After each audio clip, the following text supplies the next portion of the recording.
India pesticides limited का काफी interesting IPO finally अब आईपीओ मार्केट में आ रहे हैं। काफी सारे आईपीओ इन्वेस्टर्स को इस आईपीओ का काफी समय से वेट था। आज की इस वीडियो में सबसे पहले हम कंपनी के बारे में बेसिक पॉइंट्स को कवर करेंगे।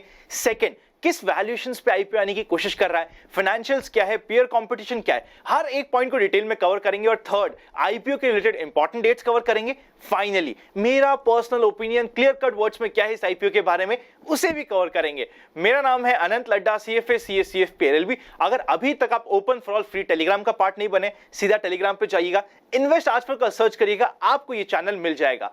चलिए शुरू करते हैं आज का आईपीओ रिव्यू।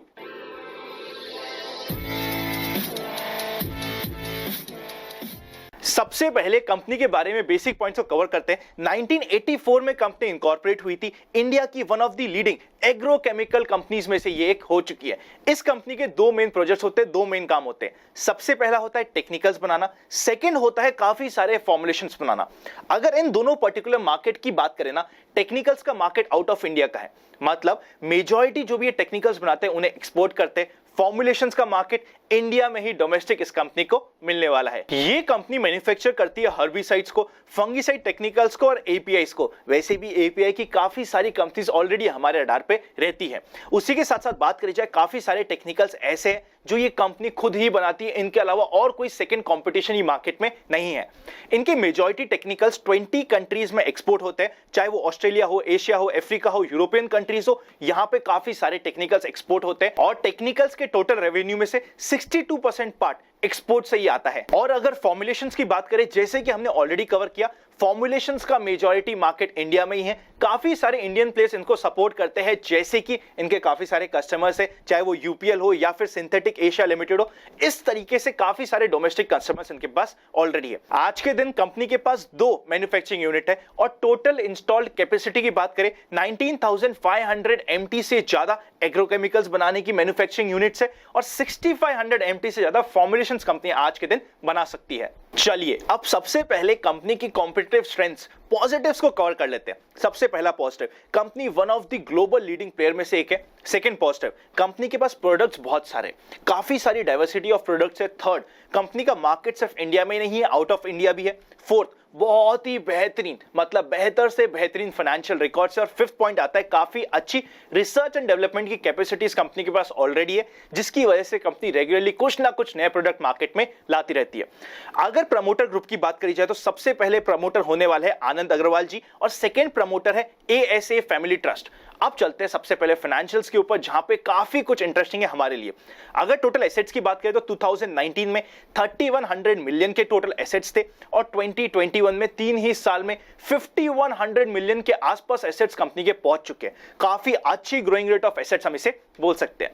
टोटल रेवेन्यू की बात करें तो 2019 में 3460 मिलियन था रेवेन्यू, नेक्स्ट ईयर बढ़ के 4800 मिलियन तक पहुंच गया था और 2021 में 6500 मिलियन, मतलब 3 ही सालों में रेवेन्यू ऑलमोस्ट डबल हो गया, जो काफी पॉजिटिव हो जाता है। और इतना ही इंप्रेसिव है इनका profit margin, profit after tax, आप इधर चेकआउट कर सकते हैं। अगर 2019 की बात करें 43 करोड़ का प्रॉफिट, नेक्स्ट ईयर 70 करोड़ का, और इस फाइनेंशियल ईयर में जस्ट प्रीवियस फाइनेंशियल ईयर्स की बात करी जाए 134 करोड़ के आसपास का प्रॉफिट, मतलब प्रॉफिट ऑलमोस्ट 3 टाइम पहुंच चुका है। कंपनी ने अपने प्रॉफिट मार्जिन्स को रेगुलरली इंप्रूव किया है, मतलब कंपनी के फाइनेंशियल्स काफी स्ट्रांग हमें दिख रहे हैं। कंपनी के इतने अच्छे फाइनेंशियल्स होने का दो मेन पॉइंट है। सबसे पहले, total 56% of the total revenue company का एक्सपोर्ट से आता है, मतलब डाइवर्सिफिकेशन अच्छा है। सेकंड, जो हमारी कॉम्पिटिटिव स्ट्रेंथ में भी बात हुई थी, कंपनी रिसर्च और डेवलपमेंट में काफी अच्छा खर्चा करती है, जिसकी वजह से नए नए प्रोडक्ट्स बनाती रहती है और कंपनी को इस चीज का फायदा होता रहता है। अब बात करते हैं फाइनेंशियल रेशियोज की, जिसके ऊपर कंपनी आईपीओ लाने की कोशिश कर रही है। अगर पिछले 3 साल की ईपीएस की बात करें तो 8.81 का ईपीएस है, काफी अच्छा है। रिटर्न ऑन नेटवर्थ 30.37% का, मतलब बहुत इंप्रेसिव रिटर्न ऑन नेटवर्थ है, फाइनेंशियल्स है। अगर पी रेशियो की बात करें तो 25 के पी रेशियो पे कंपनी लिस्टिंग होने की कोशिश कर रही है। अगर कॉम्पिटिटर्स की बात करें, देखिए एप्पल टू एप्पल तो कंपटीशन नहीं है, पर जो ऑफिशियल डॉक्यूमेंट्स में हमें कॉम्पिटिटर्स मिले उनसे हम कंपैरिजन करने की कोशिश कर रहे हैं। सबसे पहला कॉम्पिटिटर होता है धानुका एग्रो, इसका पी रेशियो आज के दिन 21 के आसपास का है। सेकंड कॉम्पिटिटर आता है भारत रसायन, one of my favourite share, जिसका आज के दिन पी रेशियो 33 के आसपास है। यूपीएल, जिसका पी रेशियो 271 के आसपास है। नेक्स्ट आता है रैलिस, जिसका पी रेशियो 30 है। पीआई इंडस्ट्रीज 60 का पी रेशियो है। सुमिटोमो केमिकल्स जिसका 54 का पी रेशियो, और फाइनली अतुल लिमिटेड अतुल्य अतुल, आई होप आपको नाम याद आ गया होगा, जिसका पी रेशियो आज के दिन 41 है। मतलब कॉम्पिटिटर के अगेंस्ट में एक अच्छे फेयर वैल्यूएशन पे लिस्टिंग करने की कोशिश कर रही है। कंपनी ने लिस्टिंग गेन की स्कोप भी छोड़ा है, जो काफी पॉजिटिव हो जाता है। अगर इस कंप्लीट इशू के ऑब्जेक्टिव की बात करें तो स्ट्रॉन्ग ऑब्जेक्टिव नहीं है। ये छोटा सा नेगेटिव पॉइंट है जिसे हमें ध्यान रखना जरूरी है। पहला ऑब्जेक्टिव आता है वर्किंग कैपिटल रिक्वायरमेंट और सेकंड आता है general corporate purposes.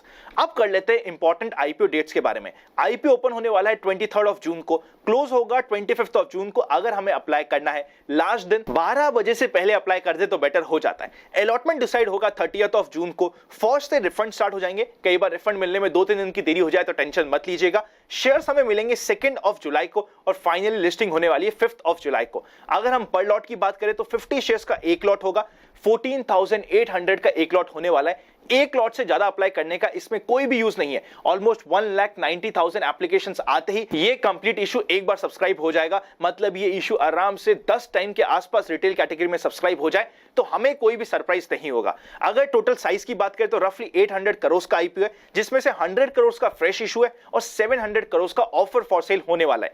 BSE NSE दोनों पे लिस्टिंग होगी। आईपीओ प्राइस 290 से 296 होने वाला है। हमें तो यूज करना है हमेशा कट ऑफ प्राइस। अब इससे पहले कि मेरे पर्सनल फाइनल ओपिनियन के ऊपर चले, अगर अभी तक आपके पास डीमैट नहीं है तो डिस्क्रिप्शन में डीमैट अकाउंट ओपनिंग्स और प्राइवेट चैनल पर जुड़ने का प्रोसेस मिल जाएगा। वरना लगे यूजफुल तो आप ज्वाइन बटन मेंबरशिप पे कंसीडर कर सकते हैं। आईपीओ की तो अभी शुरुआत हुई है, बहुत सारे अच्छे आईपीओ आने बाकी है, जिसके लिए आपको डीमैट की रिक्वायरमेंट होगी। सारे के सारे डीमैट अकाउंट ओपनिंग्स आपको डिस्क्रिप्शन में मिल जाएंगे। अब मेरे पर्सनल ओपिनियन की बात करें ना, देखिए इस आईपीओ की सारी बातें अच्छी है, चाहे वो फाइनेंशियल हो, चाहे मैनेजमेंट हो, चाहे परफॉर्मेंस हो, चाहे रिसर्च एंड डेवलपमेंट हो, एक्सेप्ट वन थिंग कि इसका ऑब्जेक्टिव इतना अच्छा नहीं है और ऑफर फॉर सेल थोड़ा सा ज्यादा है। पर अगर हम ओवरऑल बात करें तो काफी इंप्रेसिव आईपीओ लगता है, जिसमें 20 से 25% के ऊपर के लिस्टिंग इनकी एक्सपेक्टेशंस मेरी पर्सनली आज के दिन बनी हुई है। देखिए अभी तक आईपीओ ओपन नहीं हुआ है, आईपीओ ओपन होने के बाद कुछ भी नई अपडेट आएगी तो आपको इस चैनल पर मिल चुकी होगी। पर अभी तक on the face of it अच्छा आईपीओ लग रहा है। एक ऐसा आईपीओ है जिसको मैं पर्सनली अपने हर एक फैमिली मेंबर के नाम से एक लॉट अप्लाई करने का प्लान कर रहा हूं। आपका क्या डिसीजन है आप कमेंट करके जरूर बताइएगा। चैनल को सब्सक्राइब और बेल आइकन क्लिक नहीं किया तो कोई इंपॉर्टेंट वीडियो मिस हो जाएगा। अच्छा आईपीओ है, एक ऐसा आईपीओ है जिसका डिसीजन हम पहले ही ले सकते हैं, इसलिए मेरा पर्सनल डिसीजन क्या बन रहा है वो आपको एडवांस में ही बता दिया है। Happy investing and I will see you very soon.